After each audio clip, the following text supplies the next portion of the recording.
Querido irmão, querida irmã, a paz do Senhor Jesus.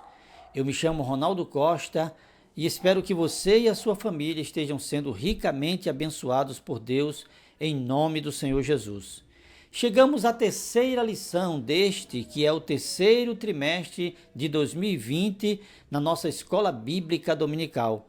Neste canal, estamos estudando a revista alternativa proposta pela CPAD, que na verdade é uma reedição da revista que estudamos no terceiro trimestre de 1993 e que tem como comentarista o saudoso pastor Eurico Bergstein.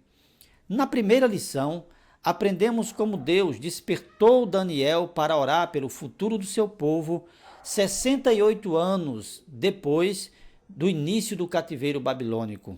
Também podemos contemplar algumas profecias sendo cumpridas durante esse período, como por exemplo, Jeremias capítulo 29, versículo 10, onde o Senhor anuncia que o seu povo voltaria à sua terra, Jerusalém, depois de 70 anos de cativeiro. Também vimos que se cumpriu Jeremias capítulo 25, versículo 12, onde o Senhor anuncia a queda da Babilônia. E também podemos contemplar a profecia de Isaías 45, versículo 1, se cumprindo.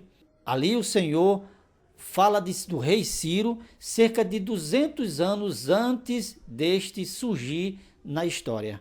Ainda na segunda lição, aprendemos que o despertamento ou qualquer despertamento verdadeiro sempre vem do Senhor. É sempre Ele que desperta o seu povo. E podemos contemplar como Deus despertou Daniel, um crente fiel, íntegro, que vivia em um reino totalmente idólatra, mas também Deus despertou Ciro, um rei pagão, para que ele pudesse assinar o decreto que daria aos judeus a possibilidade de voltar à sua terra e construir o seu templo. Nesta lição de hoje, estudaremos a necessidade que o povo teve, imediatamente após chegar em sua terra, de levantar um altar para poder voltar a ter comunhão com Deus. Venha conosco e vamos juntos mergulhar nessa lição maravilhosa. Antes, porém, gostaria de pedir a você que está voltando ao nosso canal que nos ajudasse na divulgação destes vídeos. Por isso, peço que você deixe o seu like, se inscreva no nosso canal se você ainda não é inscrito, ative as notificações para que você possa receber os vídeos em primeira mão. E também não se esqueça de compartilhar com os demais professores que você conhece. Desta forma, nós estaremos abençoando a Escola Bíblica Dominical cada vez mais. Vamos juntos estudar a terceira lição desse terceiro trimestre. Na lição desta semana, estudaremos o tema O despertamento renova o altar. O nosso texto áureo se encontra no primeiro livro de Reis, capítulo 18, versículo 30, e diz o seguinte: Então Elias disse a todo o povo: Chegai-vos a mim. E todo o povo se chegou a ele, e reparou o altar do Senhor que estava quebrado. A verdade prática nos diz o seguinte: Satanás jamais derrotará o crente cujo altar é constantemente renovado pelo Espírito. A nossa leitura bíblica em classe se encontra no livro de Esdras, capítulo 3, versículos de 2 a 5, e também versículos 10 até o 13. Os objetivos desta lição, no objetivo geral, temos identificar o que caracteriza o verdadeiro despertamento espiritual.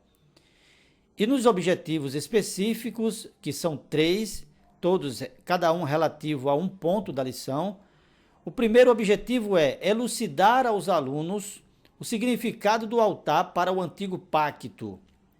O segundo objetivo é entender que Cristo é o centro da nossa comunhão com Deus. E o terceiro objetivo, comprovar que nem todos os despertamentos de hoje tem as características mencionadas de um verdadeiro despertamento. A leitura da introdução da nossa lição chama a atenção o fato do nosso comentarista afirmar que o que caracteriza o verdadeiro despertamento é a necessidade que os homens passam a sentir de se chegarem mais perto do altar de Deus, a fim de estarem cada vez mais perto do próprio Deus. Segundo o Novo Dicionário da Bíblia, da editora Vida Nova, a palavra altar no Antigo Testamento, a palavra hebraica usada, significa lugar de sacrifício ou matar para sacrifício.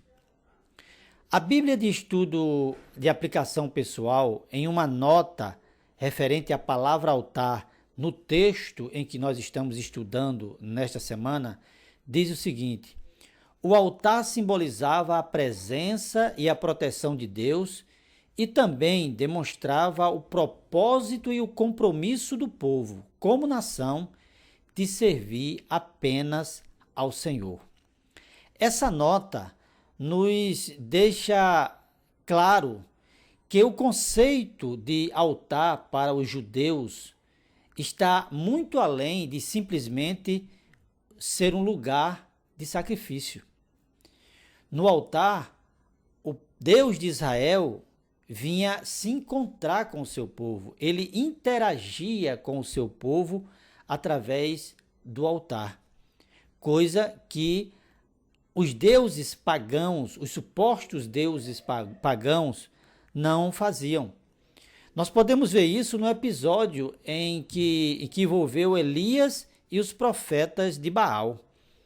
Também existe uma expressão no livro de Daniel, capítulo 2 de Daniel, que trata sobre o sonho que Nabucodonosor teve e que o deixou muito perturbado, e que por causa disso ele convocou todos os encantadores, magos, feiticeiros e caldeus para que eles pudessem declarar ao rei o sonho que ele sonhou e também dar a sua interpretação. E os magos, os caldeus, os encantadores, eles se viram numa situação muito difícil. E no versículo 11, eles dizem o seguinte: a coisa que o rei exige é difícil, e ninguém há que a possa revelar diante do rei, senão os deuses, e estes não moram com os homens. Essa declaração mostra que os deuses a quem eles serviam não eram deuses que interagiam com os seus adoradores, diferente do Deus de Israel. A palavra de Deus nos ensina, e nós vamos ver mais adiante, que através do altar, Deus vinha ao encontro do seu povo. E isso faz do altar, de fato, algo de muita necessidade para os adoradores do Senhor Jeová. A primeira vez em que nós vemos literalmente a descrição de alguém sacrificando sobre o altar é em Gênesis capítulo 8, versículo 20.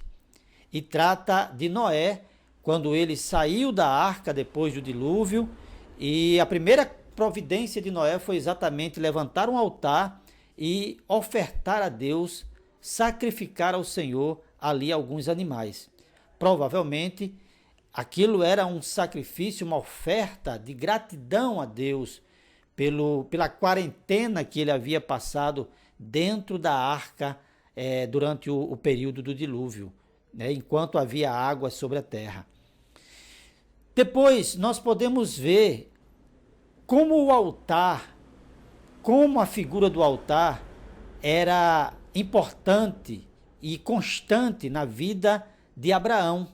Sim, a Bíblia Sagrada mostra Abraão várias vezes sacrificando, levantando o altar e sacrificando ao Senhor. Nós podemos ver isso, por exemplo, em Gênesis, capítulo 12, versículo 7 e versículo 8, capítulo 13, versículo 18. Também podemos ver em capítulo 22 e versículo 9. O único momento em que nós não vemos Abraão sacrificando ao Senhor, é quando Abraão estava no Egito, tendo que conviver com uma meia-verdade, né, entre aspas. Eu acredito que ele não se sentia em condições de levantar altar, convivendo na situação que estava. Mas isso não deixava que Abraão sentisse a necessidade do altar. Isso é muito interessante quando nós vemos que assim que Abraão saiu do Egito, assim que ele foi mandado embora do Egito, capítulo 13 de Gênesis, versículo 4, diz a Bíblia que ele voltou ao lugar existente entre Betel e Ai, e que aquele lugar era o lugar onde ele havia levantado um altar ao Senhor. Então, o altar era uma constante na vida de Abraão. Apenas enquanto ele esteve em contato, convivendo com o Egito, foi que ele não levantou o altar, não sacrificou ao Senhor. Pelo menos a Bíblia não nos mostra ele em adoração enquanto estava no Egito. O seu filho Isaque também levantou altares. Gênesis 26 e 25 nos mostra isso. E Jacó também, em momentos de muita dificuldade, em momentos de apertos, em momentos de aflição, o nosso patriarca Jacó também esteve levantando altares ao Senhor. No entanto, meus irmãos, é quando chegamos no Monte Sinai que a figura do altar se torna algo muito maior, muito mais importante. Porque ali, enquanto Deus estava orientando Moisés sobre a construção de um tabernáculo, sobre a construção de um sistema de culto, Deus, ele manda que Moisés, ele construa 2 altares que farão parte dos móveis e utensílios que haveria de existir dentro do tabernáculo. O altar de bronze ou de holocausto, onde os sacerdotes iriam sacrificar, e também o altar do incenso, que iria ficar na porta de entrada do Santíssimo Lugar. Então veja que a figura do altar é muito importante e fica muito destacado que Deus deu importância a esse elemento chamado altar. Por isso mesmo, o ponto número 1 da nossa lição diz o seguinte: o despertamento conduz o homem ao altar. O primeiro ponto da nossa lição, nós lemos o seguinte: os judeus sentiu a necessidade do acesso a Deus que o altar lhe proporcionava. Agora que o povo judeu estava de volta à sua terra, eles sentiram a necessidade de oficializar o seu retorno, a sua volta para o próprio Deus. E fizeram isso levantando o altar. O capítulo 3, versículo 2 da nossa leitura bíblica em classe, diz o seguinte: e levantou-se Jesua, filho de Josadaque, e seus irmãos, os sacerdotes, e Zorobabel, filho de Sealtiel, e os seus irmãos, e edificaram o altar do Deus de Israel, para oferecerem sobre ele holocausto. Segundo a Bíblia NVI e a Bíblia de Estudo Pentecostal em suas notas, holocausto era uma oferta, um ato de adoração, uma expiação pelos pecados individual em geral. Era uma expressão de dedicação, de devoção e total entrega ao Deus de Israel. O povo tinha o propósito de reconstruir tudo aquilo que estava destruído. Mas diante da circunstância, a Bíblia Sagrada diz, no capítulo 3 de Esdras, versículo 3, diz que o terror estava sobre eles por causa dos povos da terra. Havia muitos povos que estavam ocupando a terra.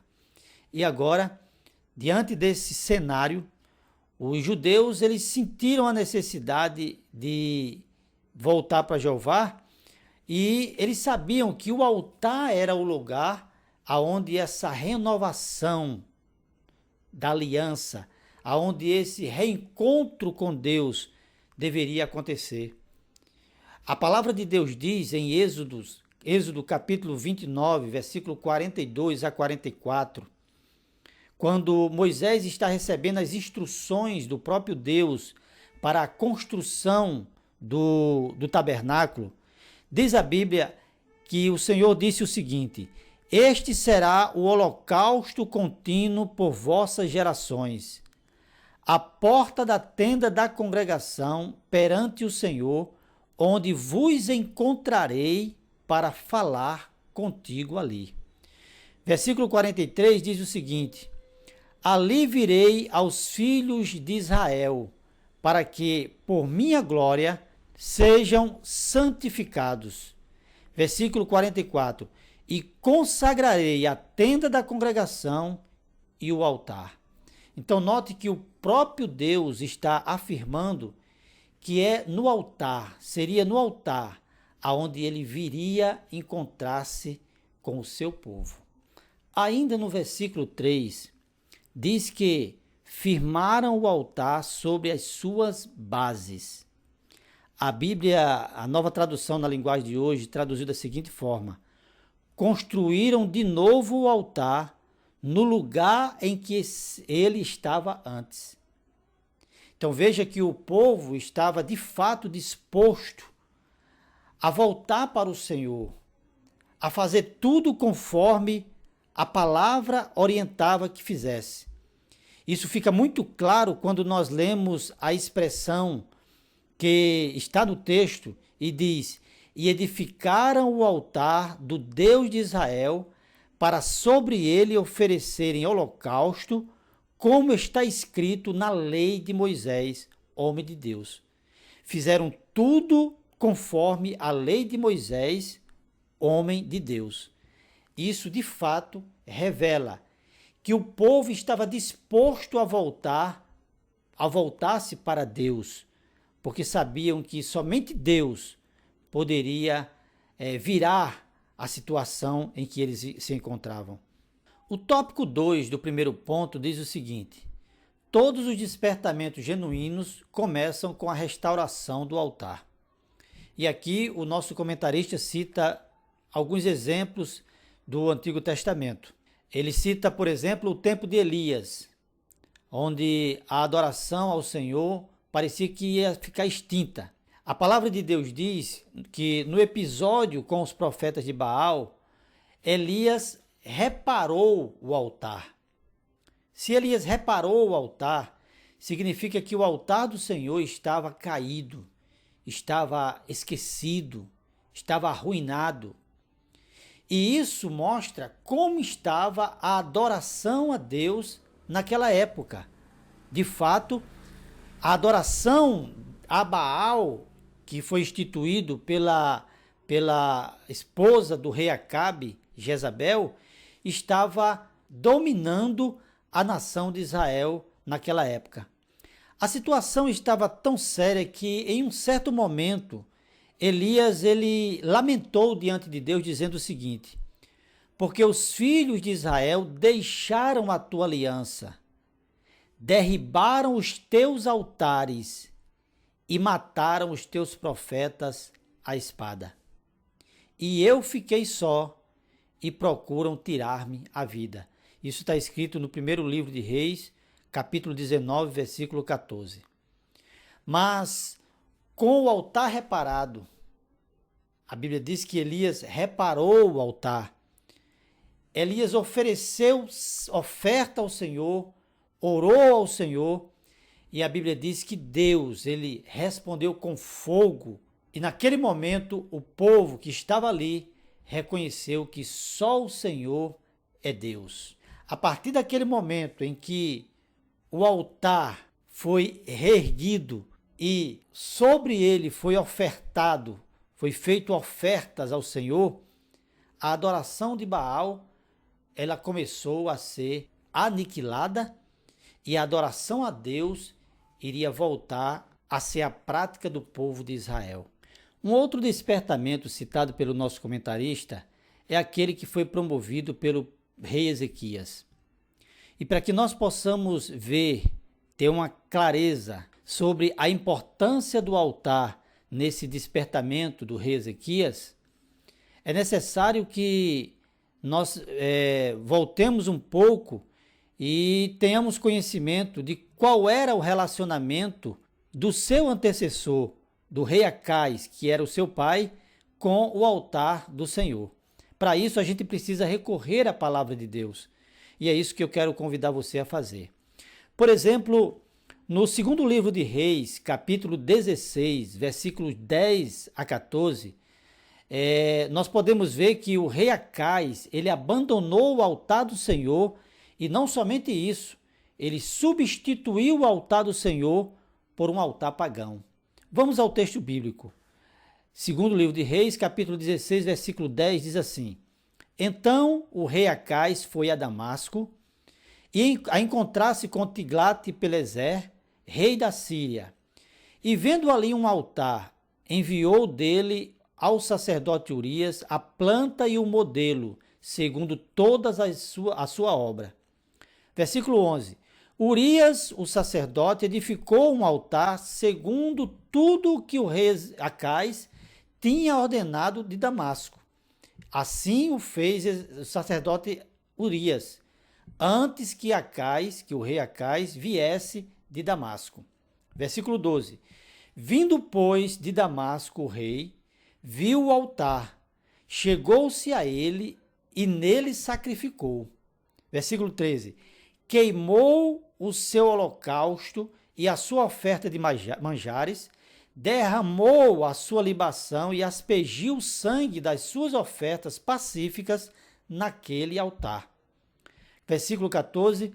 Porém o altar de bronze, que é o altar do Senhor, que estava perante o Senhor, tirou ele de diante da casa, de entre o seu altar e a casa do Senhor, e o pôs ao lado do seu altar, do lado norte. Abandonou completamente o altar do Senhor. E não somente isso, ele substituiu o altar do Senhor por um altar pagão. Uma atitude rebelde, uma atitude que mostra toda a sua infidelidade a Deus. Mas no capítulo 28 do segundo livro de Crônicas, capítulo 28, versículo 24 a 25, a Bíblia mostra que ele foi mais além.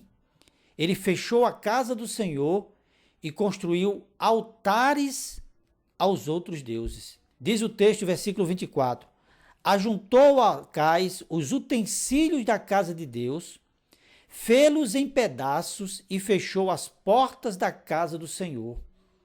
E fez para si altares em todos os cantos de Jerusalém. Versículo 25. Também em cada cidade de Judá fez altos para queimar incenso a outros deuses. Assim provocou a ira do Senhor, Deus de seus pais. No capítulo 28 ainda, versículo 23, mostra a razão por que ele tomou essa decisão. Diz o texto: Pois ofereceu sacrifício aos deuses de Damasco, que o feriram, e disse: Visto que os deuses dos reis da Síria os ajudam, eu lhes oferecerei sacrifício para que me ajudem a mim. Porém, eles foram a sua ruína e a de todo Israel. Então esse versículo mostra que o que levou Acais a substituir o altar de Deus por um altar pagão, por altares dos deuses de Damasco, é que ele achava que, assim como os deuses de Damasco ajudaram a Síria a vencer as suas batalhas, as suas guerras, também iria ajudá-los. Mas o texto é muito claro em dizer que essa atitude de Acais não apenas serviu para a sua própria ruína, mas também para a ruína do povo de Israel. Acais morreu e o seu filho Ezequias começou a reinar em 715 a.C. Ezequias ele viu quando a Assíria invadiu o reino do norte e transportou todo o seu povo para a Síria no ano de 722 a.C., segundo consta no segundo livro dos Reis, capítulo 17, versículo 23.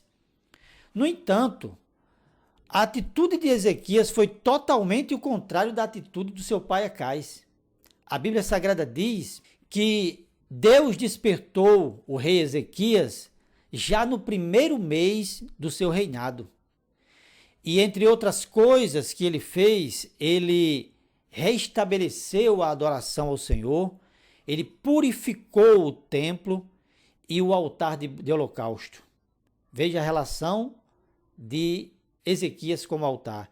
Ele restaurou, ele purificou o templo e também o altar de holocausto e voltou a sacrificar no altar do Senhor. Isso está escrito em 2º livro de Crônicas, capítulo 29, versículo 18. O resultado é que o povo voltou a adorar a Deus e nós temos conhecimento que Deus abençoou grandemente o rei Ezequias. Jesua e Zorobabel, juntamente com os sacerdotes e seus irmãos, provavelmente levaram em consideração esses exemplos que se encontram no Antigo Testamento. Assim, eles não tiveram dúvida de que a primeira atitude que deveriam fazer, que deveriam tomar ao chegar na terra de Jerusalém, deveria voltar a sacrificar ao Senhor, reerguer a adoração a Deus através do altar, porque eles tinham conhecimentos, eles sabiam que o Deus de Israel iria vir ao encontro do seu povo, que a aliança com Deus deveria ser restaurada no altar, porque o verdadeiro despertamento só se mantém vivo com o altar edificado e funcionando. No ponto número 2 da nossa lição, aprenderemos ser Cristo o centro da nossa comunhão com Deus. O comentarista diz o seguinte: no tempo do Antigo Testamento, o altar era o ponto central do culto a Deus. No tempo do Novo Testamento, o sacrifício de Jesus no Gólgota é o grande acontecimento para o qual o altar apontava profeticamente. Ou seja, o comentarista nos leva a crer de forma acertada de que o Calvário, a morte de Cristo no Gólgota, era o centro, inclusive, do Antigo Testamento, já que o altar, que era o local, o centro do culto a Deus, apontava para a morte do Senhor na cruz do Calvário. Mas ele continua mostrando que a morte de Cristo também era o centro da pregação dos apóstolos. E ele cita 1 Coríntios capítulo 15, versículo 3 e 4, aonde Paulo diz o seguinte: porque primeiramente vos entreguei o que também recebi, que Cristo morreu por nossos pecados, segundo as Escrituras, e que foi sepultado e que ressurgiu ou ressuscitou ao terceiro dia, segundo as Escrituras. Veja a expressão de Paulo: porque primeiramente vos entreguei. Então, de fato, as Escrituras, ou melhor, a mensagem da cruz era o ponto principal na pregação de Paulo. E ele deixa isso muito claro em 1 Coríntios, capítulo 2, versículo 2, quando ele diz o seguinte: porque decidi nada saber entre vós, senão a Jesus Cristo e este crucificado. Acredito que nós temos muito que aprender com o apóstolo Paulo. Acredito que nós precisamos ser despertados por Deus. Eu digo nós, a igreja do Senhor, em um sentido pleno, né? Generalizando todas as igrejas. Precisamos ser despertados para que as nossas pregações, o conteúdo dela seja cristocêntrico, porque é a cruz, é a mensagem da cruz que ainda salva o pecador. O apóstolo Pedro não era diferente do apóstolo Paulo. Ele, da sua forma, do seu modo, também falou da centralidade da morte de Cristo para aqueles que os ouvia. Por exemplo, nós podemos ler em Atos capítulo 4, versículo 10 até o 12, quando Pedro está discursando para autoridades ali presentes, ele diz o seguinte, no versículo 10, seja conhecido de vós e de todo o povo de Israel, que em nome de Jesus Cristo, o Nazareno, aquele a quem vós crucificastes e a quem Deus ressuscitou dentre os mortos, em nome deste é que está são diante de vós este homem. Ele, Jesus, é a pedra que foi rejeitada por vós, os edificadores, a qual foi posta por cabeça de esquina. Versículo 12. E em nenhum outro há salvação, porque também debaixo do céu nenhum outro nome há dado entre os homens pelo qual devamos ser salvos. Note que Pedro também coloca Cristo, ou seja, a morte de Cristo e a ressurreição, como o centro da sua pregação. O tópico número 1 do segundo ponto diz o seguinte: toda a Trindade atuou ativamente na morte expiatória de Jesus. O comentarista nos faz lembrar que o Pai Celestial planejou a obra da redenção e enviou o seu Filho para executar essa obra. E nós podemos ver isso em Efésios capítulo 3, versículo de 6 a 9, Gálatas capítulo 4, versículo 4, quando a Bíblia diz que no tempo determinado Deus enviou o seu Filho. E no texto mais conhecido da Bíblia, talvez, João capítulo 3,16, mostra que Deus enviou o seu Filho para que todo aquele que nele crê não pereça, mas tenha vida eterna. O comentarista continua mostrando que o Filho entregou-se a si mesmo como oferta pelos nossos pecados, ou seja, ele executou o projeto ou o plano de redenção do Pai. E continua mostrando que o Espírito Santo esteve com Cristo desde a concepção no ventre de Maria, Mateus capítulo 1, versículo 20, e durante todo o seu ministério, conforme Atos dos Apóstolos, capítulo 10, versículo 37 e 38, em que está escrito o seguinte: estas palavras vós bem sabeis, veio por toda a Judéia, começando pela Galiléia, depois do batismo que João pregou, como Deus ungiu Jesus, a Jesus de Nazaré, com o Espírito Santo e com virtude, o qual andou fazendo o bem e procurando e curando a todos os oprimidos do diabo, porque Deus era com ele. Então veja que a presença do Espírito Santo estava no ministério de Jesus, estava sobre ele durante todo o seu ministério. Além dessas referências citadas pelo nosso comentarista, nós podemos também ver no primeiro capítulo de Efésios o trabalhar, a mobilização do Pai, do Filho, o envolvimento do Pai, do Filho e do Espírito Santo na obra da redenção humana.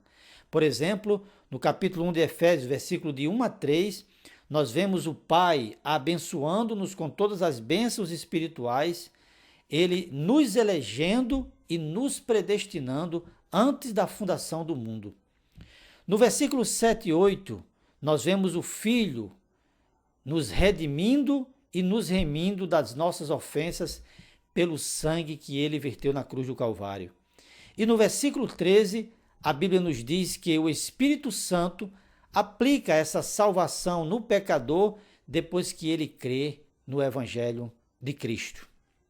Então, nesses versículos, nesse primeiro ponto, nós podemos ver como a Trindade, o Pai, o Filho e o Espírito Santo, trabalharam para que Cristo pudesse chegar na cruz do Calvário e, através da sua morte, dar oportunidade para que o homem possa reatar a sua comunhão com Deus.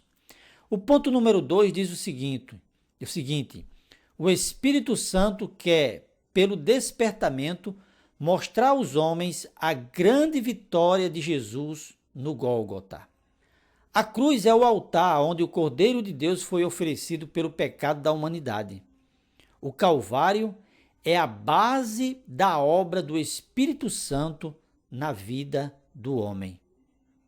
E nós podemos ver isso a partir do momento em que o homem está ouvindo a palavra, o Evangelho.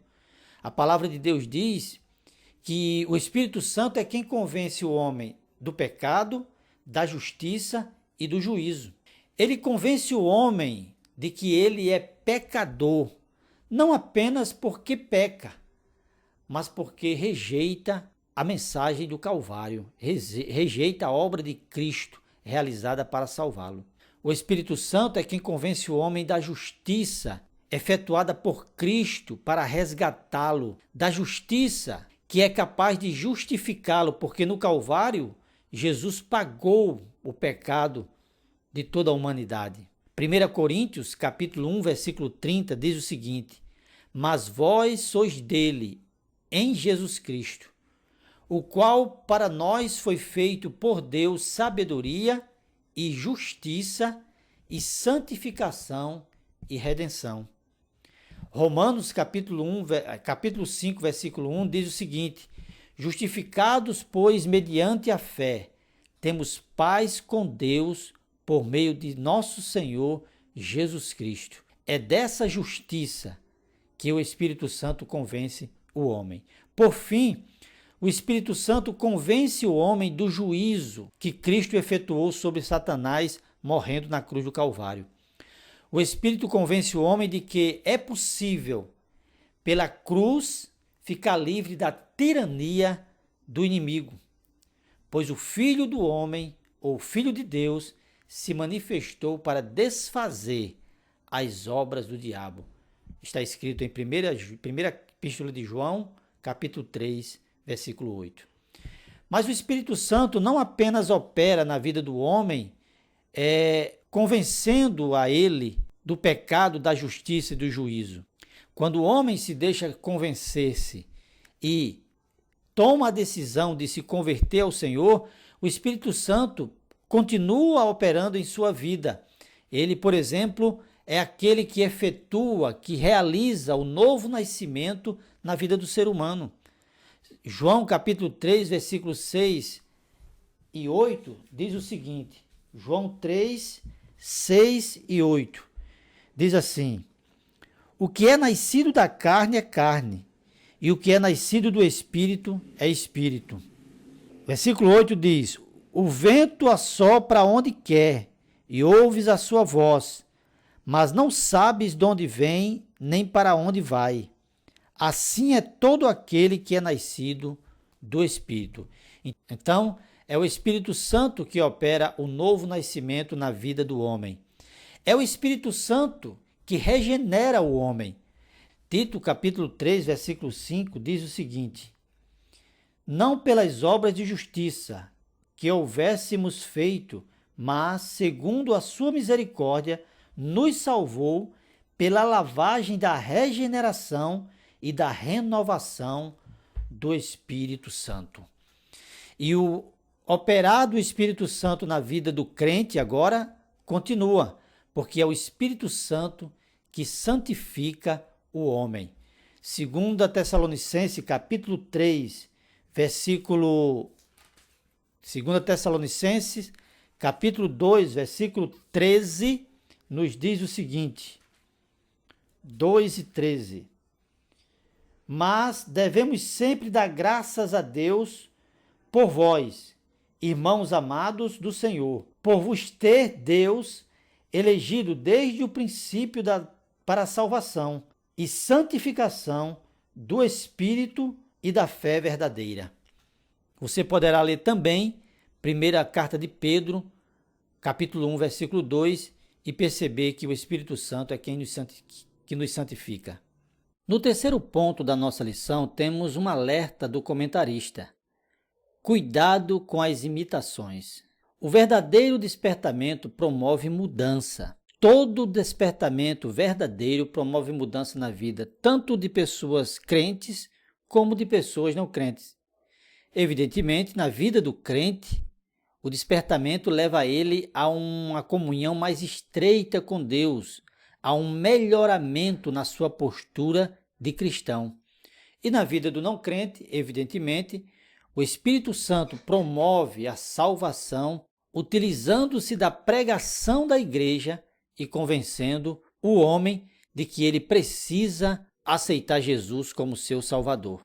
Muitas igrejas hoje em dia estão chamando o movimento de despertamento, mas basta o pregador ir embora e no dia seguinte ninguém lembra mais da palavra pregada, ninguém lembra mais das exortações, continuam vivendo como viviam antes. Ou seja, aquele culto, aquele movimento foi apenas uma festa a mais. Na igreja do primeiro século, alguns movimentos tentaram passar-se por evangelho, mas os apóstolos foram muito firmes no combate, porque sabiam que tais movimentos não passavam de imitações baratas, um tipo de evangelho que não era o evangelho de Jesus Cristo. Paulo, por exemplo, foi muito forte com os Gálatas, que estavam voltando atrás, que estavam trocando o evangelho de Cristo por um outro evangelho que Paulo amaldiçoou. Capítulo 1, versículos 6 a 9 de Gálatas está escrito o seguinte: Admira-me que estejais passando tão depressa daquele que vos chamou na graça de Cristo para outro evangelho, o qual não é outro, senão que há alguns que vos perturbam e querem perverter o evangelho de Cristo. Mas ainda que nós, ou mesmo um anjo vindo do céu, vos pregue o evangelho que vá além do que vos temos pregado, seja anátema. Versículo 9 ele diz: Assim como já dissemos, e agora repito, se alguém vos pregar evangelho que vá além daquele que recebeste, seja anátema. Hoje em dia, o pragmatismo tem gerado muitas imitações de evangelho. Para muitos líderes de igreja, o que importa é que a igreja esteja cheia de pessoas, embora essas pessoas estejam vazias de Deus. São igrejas onde o púlpito tem se tornado palco, onde tudo vale para entreter o povo e aonde a Bíblia fica esquecida, totalmente esquecida. Hoje, por exemplo, não são poucos os pregadores que, no domingo de manhã, ouvem uma pregação de um pregador famoso e, quando é no domingo à noite, sobem no púlpito para imitar os gestos, para imitar a forma como como aquele pregador fala, para imitar até mesmo o cacoete do pregador. Falta aquela originalidade que Cristo dá, mas que nós só podemos receber se estivermos no altar do Senhor buscando a sua presença. Pregadores assim só produzem movimento e nunca um despertamento, porque o despertamento quem produz é Deus. Não podemos ser como o rei Acabe, que trocou o altar do Senhor por um altar trazido de Damasco. Nós precisamos ser como Zorobabel e como Jesua, pois é notável na nossa leitura bíblica em classe que Jesua e Zorobabel se preocuparam em edificar o altar do Deus de Israel, como está escrito na lei de Moisés, o homem de Deus. E diz mais, celebraram a festa dos tabernáculos, conforme está escrito, e ofereceram holocausto dia em dia, por ordem, conforme o rito, cada coisa no seu dia. Versículo 4. E ainda diz que organizaram os cantores conforme a instrução de Davi, Rei de Israel. Não teve nenhuma imitação, não teve nenhuma inovação, tudo foi feito conforme a palavra de Deus ensinava.